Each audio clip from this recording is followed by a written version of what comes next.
Hi guys, welcome back. So as we build to the Rugby World Cup Final 2019, England versus South Africa, I want to know really what you guys think. Who's going to win this final and why?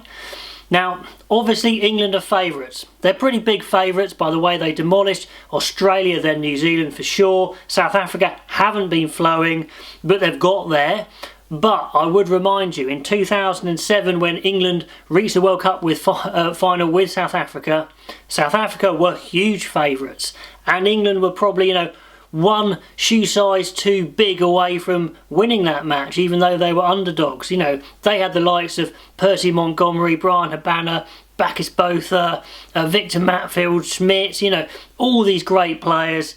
And England did nearly sneak it from under their noses, but they were the better team and South Africa came through to win that one. But it's very possible for that underdog to win. And South Africa have some serious weapons at their disposal.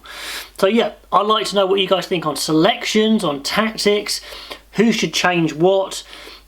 South Africa is a very different test to New Zealand, absolutely. We know they're going to scrum England to death, they're going to try and maul them to death, they're going to come up with a big kicking plan and they're going to carry super hard.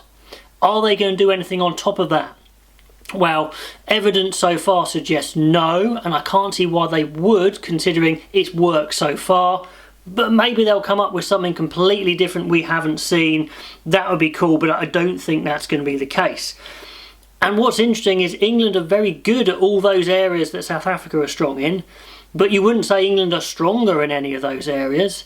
So South Africa could easily take away a lot of the strengths that that England had against New Zealand, which is quite interesting. But South Africa have not shown anywhere near England's speed of phase, their variations, their use of width. Now, that's got to be an area you'd think England would have the edge if they can get the ball to do that. So it's actually a lot more interesting than initially, I'd thought, yes, England clear favourites, but South Africa can nullify a lot of what England are good at. And also, a couple of other points to think about.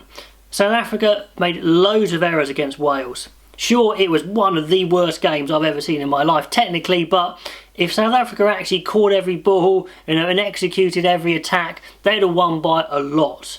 Now, obviously, that's ifs and buts, I know, but South Africa's game is very simple, so if they execute very simple things, there's not a lot that can go wrong. That being said, they have got quite a lot wrong so far in this World Cup.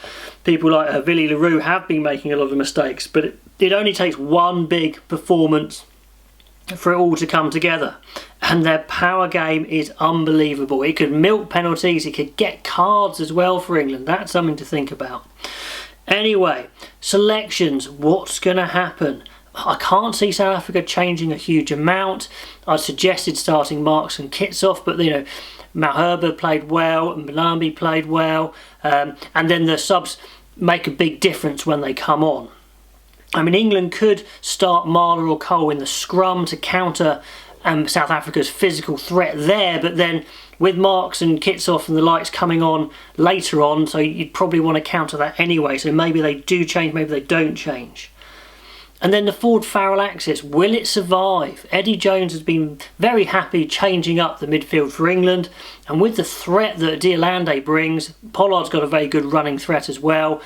Maybe he does go more defensive. Maybe he goes Ford, Tuolangi, Slade if Farrell's not fit, or Farrell, Tuolangi, Slade, or Farrell, Tuolangi, Joseph. So that will be interesting. I wouldn't be surprised if he did change it up. But how well did Ford-Farrell axis play in attack? It's a hard call. What would you do?